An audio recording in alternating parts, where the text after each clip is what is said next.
culmination of the first two parts of the truth about Jesus Christ. Come we deal with this, let us get on to a higher perspective and going deeper within the levels of consciousness. We need to get over this, man. So I hope the family was paying attention to the first two videos and you basically saw where we completed the second video, in it being that all these deities before Jesus Christ had the very same attributes, okay? Being dead for 3 days, resurrected, and all the miracles, etc. So we're going to touch upon all that, why it is in relation to Atum Ra. I also hope you watch that video as well. So Atum Ra being the sun, all right? The sun, very beautiful picture of Ra right here, all right? The ancestors referred to the sun as Ra. The sun, our sun, is really a star. We're supposed to know this, okay? The sun is the brightest star, all right, that the earth moves around, as well as the other planets, and that gives life to the earth, light and heat to the earth. Composed mainly of helium and hydrogen, and a diameter of 864,000 miles. Helium and hydrogen, when combined together, produces the electromagnetic spectrum which emanates from the solar flares and the CMEs of the surface of the sun. Now, our ancestors, all right, does the sun give life? Our ancestors divided the physical manifestation of life within the earth, within the creation world, into 4 domains. We have the mineral domain, the plant, the animal, and the human domain. Okay? I don't think anyone can argue, does the sun give life? I mean, we did break upon the importance of the sun in Atum Ra part 1. Okay? In Atum Ra, I don't want to say part 1, it's actually solar science part 1. All right? We did break down the importance of the sun. So here, we're going just a bit deeper, wherein the sun being responsible for 4 spectrums, one can say, or 4 stages of life on earth. First, we have the mineral, the plant, the animal, and the human. Okay? So the mineral domain actually uses the sun's light, or the photons from the sun, to create the minerals for a process called the carbon cycle. The plant uses the sun's rays to create what is called photosynthesis. We all should know this. The animal, indirectly, the sun gives it light because it eats the plants. All right? Now, I know many of you are going to say, well, the human then actually will eat the animal, right? No, which is why I got this exact same picture right here. We need to eat the fruits and the plant life, right? So it's broken down into 4 domains that the sun is responsible for. And all these assist within and help maintain the creation cycle, the cycle of life, right? The sun, if many of you remember, we touched upon horizon in part 2 of the same video. Horizon being where the sun, which is Heru, right, or Horus, rises. Horizon. Now, in the Old English, in ancient cultures, they referred to prayers as horizon. Eh? What do you think about that, family? Why would you call prayers horizon? Does that mean you're actually praying to the sun? And a lot of cultures and, ancient cultures, even Islam, for example, actually pray to the east. They say they are praying to the direction of Mecca, but they're actually praying to the rising sun. So we can see the significance why many ancient people would venerate the sun, because they knew the importance of its life-giving rays. All right? Now, our ancestors knew this. Our ancestors knew this. And some will say, like, you say, the people ancestors know everything, man. Yes, you're damn right we did. We knew everything. And they came and brutalized and plagiarized and stole and desecrated our sacred places. Now, this Greek historian named Herodotus, all right, was told by Egyptian scribes that they had astronomical records going back 50,000 years. This also is in relation to the sun, because our ancestors studied the sun and the stars. Remember, the sun is a star. All right? The positions and arrangements of the stars, as well as the motions, have always been the subject of careful observation among the Egyptians. Okay?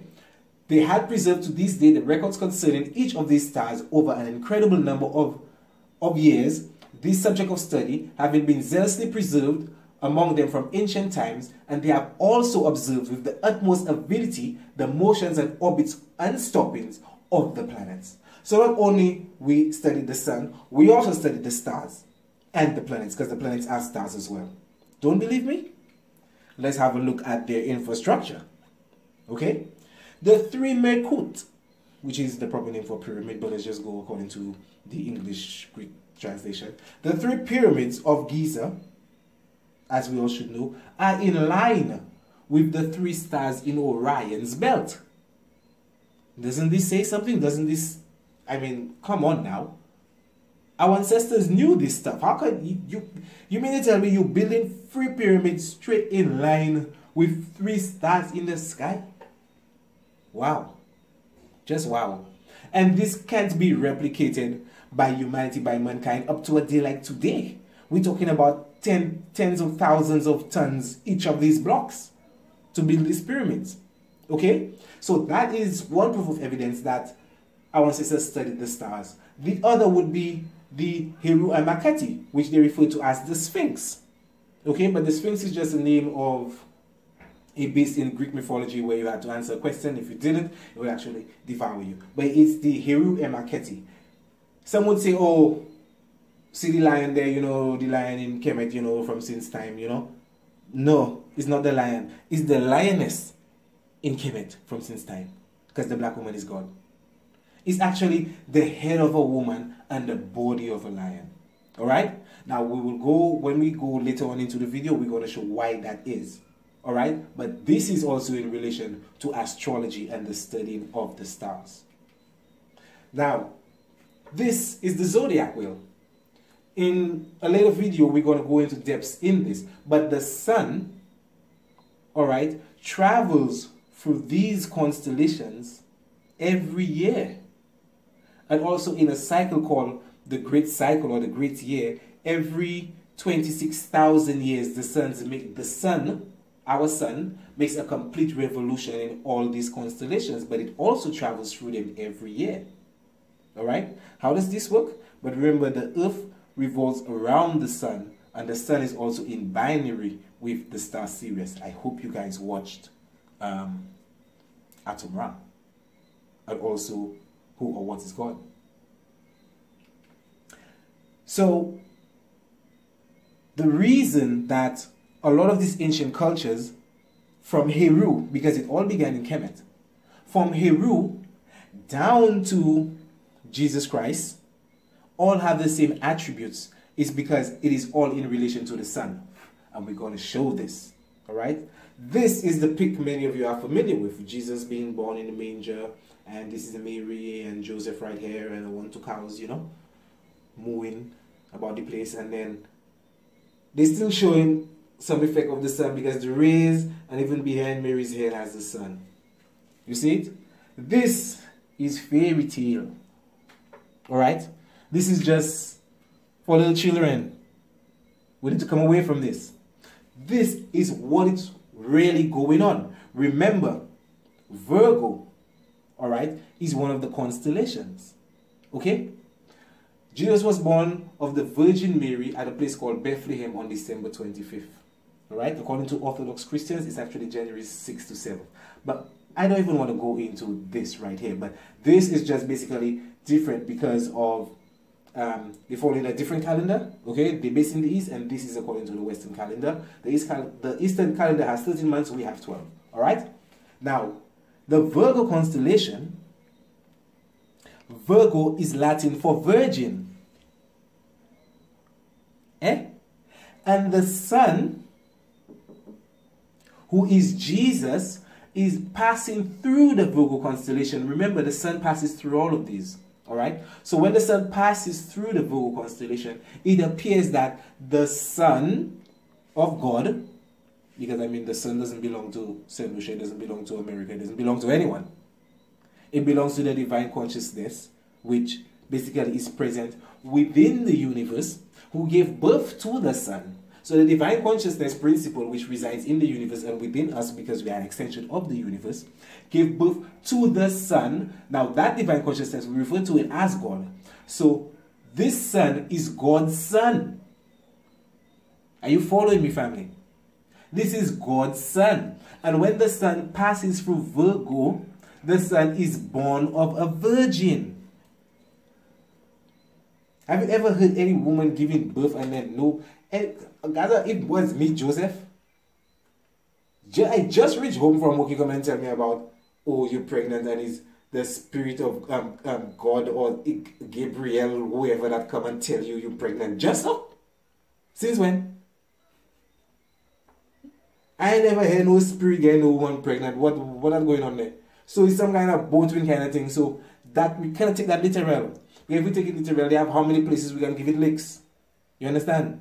And what's supposed to be the gospel of God, really, you're not supposed to be giving it licks nowhere. Now that you can't give that licks. You check what I'm telling you? So that now is the truth behind the Son of God being born of a virgin. Okay? The next attribute, we still have this representation of virgin right there, of Virgo. This is the Son, this is Mary, right? Mary and the Sun, and we can see the stars, right? 1, 2, 3, 4, 5, 6, 7, 8, 9, 10, 11, 12 stars. How many constellations, family? 12 constellations. But they are just showing her because she is basically the subject matter for the time. So this is just a symbol of Mary, all right? And the sun behind her head. This is also Mary, a symbol of Mary, and the torch being the sun. Columbia Pictures, eh? And why Mary? All of the ancient mothers who gave birth to saviors also carried the M. All right, we have Mary, we have Maya, okay? And there's also the next one I just can't remember for the time there. But it's all because of the zodiacal symbolism or representation of the Virgo constellation, which is an M. Are you with me, family? All right, let's keep it moving. The three wise men.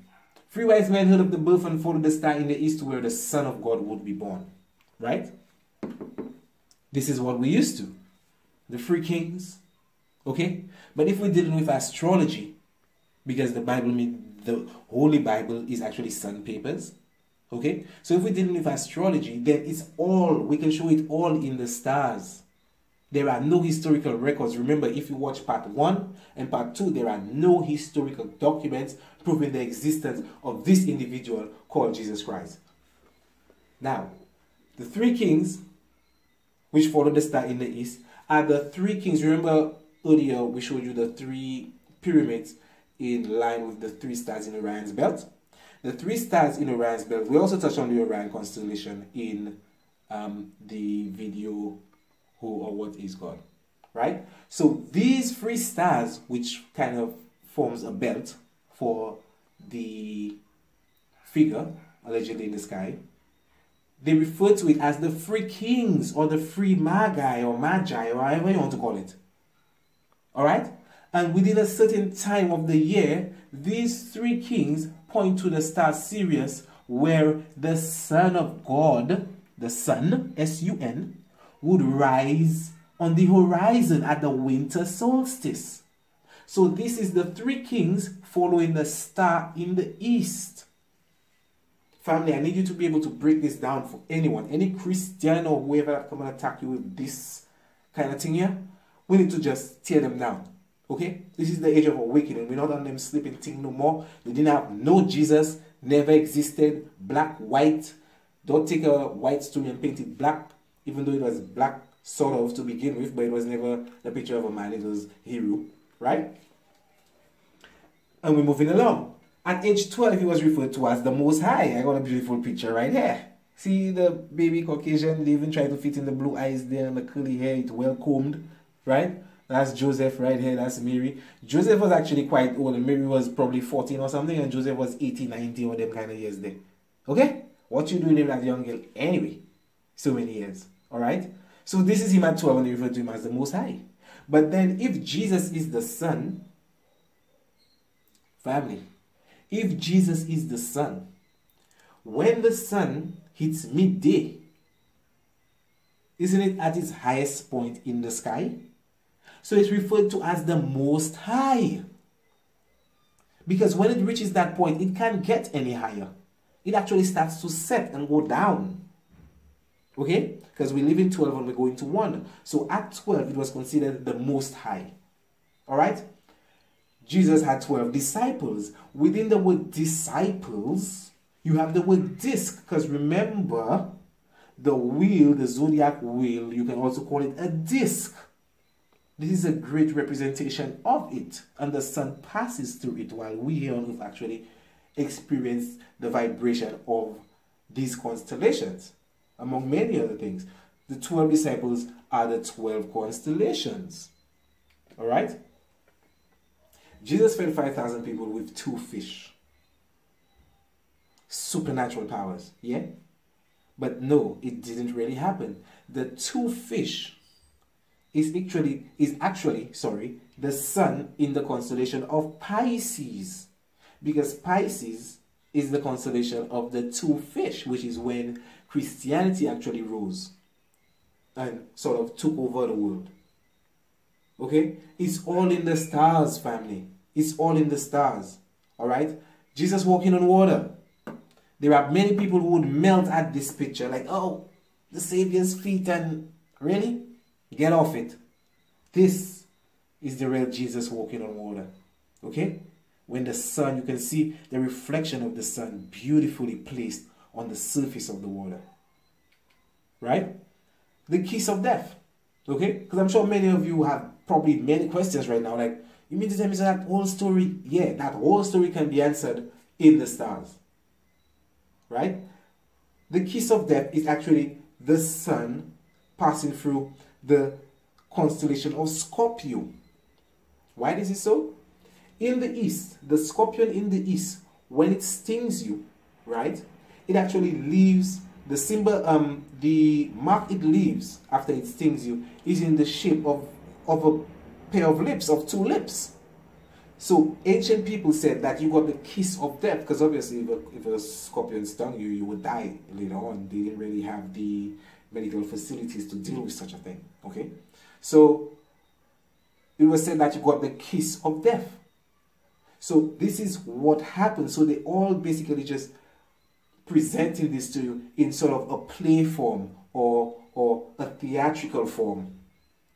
So instead of saying like the sun actually passing through Scorpio and it's actually passing through the pincers, you know, Jesus is the sun and Scorpio is actually Judas, and Judas came and kissed Jesus, you know, to betray him, right? Because after it passes Scorpio, it actually goes to the winter solstice. And if you're in the northern hemisphere, during that time, you get very little sunlight and it's very cold.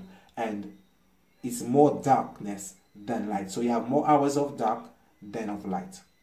Right? Jesus with his crown of thorns. Do I need to go on? I mean, we are intelligent beings. I'm sure you can start to put the pieces together. Okay?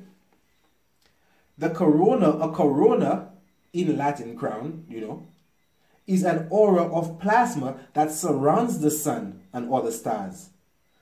So the sun's corona extends millions of kilometers into outer space and is most easily seen during a total solar eclipse.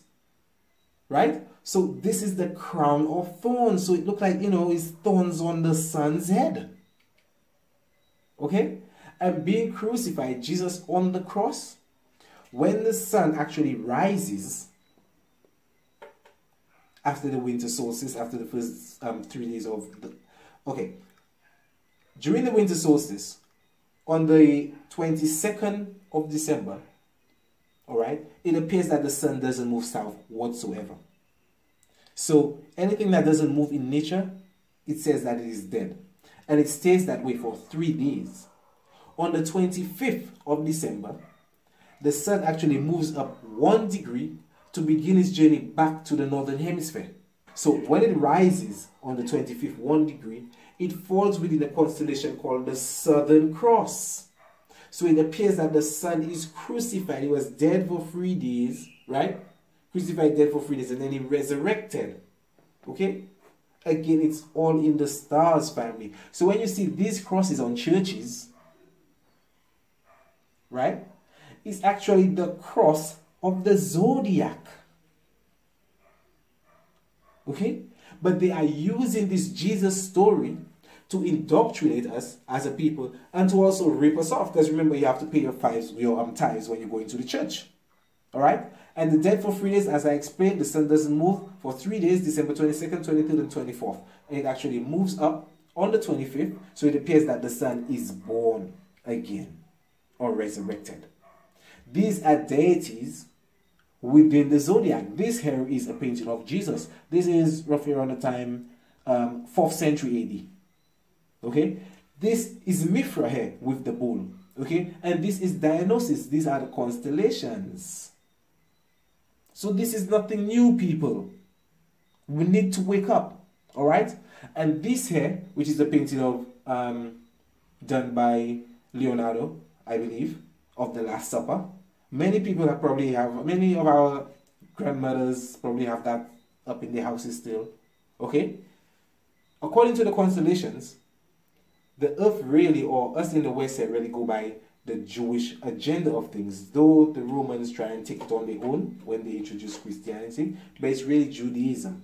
Alright? Now, according to Judaism, Aries begin the year with Aries. And the month of Aries is called the month of Nisan.